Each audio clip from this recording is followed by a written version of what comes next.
আর এইখানে মোটামুটি বসার জায়গাও রেখেছে দাদা, কম বেশি 2-4 জন বসে খাওয়া যাবে এখানে।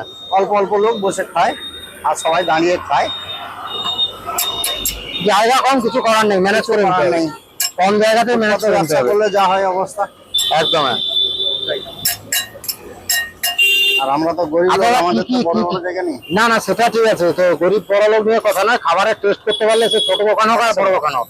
আর বলছি দাদা, ধোসা কি কি এর আছে একটু যদি বলেন। বাটার ধোসা আছে, প্লেন বাটার ধোসা, মশলা বাটার ধোসা, আর তেল ধোসা। আচ্ছা, একদম গরম গরম তৈরি হচ্ছে। আর এইখানে কিন্তু সাম্বারটা আনলিমিটেড, ধোসা শেষ না হওয়া পর্যন্ত যতটা পরিমাণ সাম্বার বা চাটনি লাগে এনারা ততটাই দেন। 100 বার।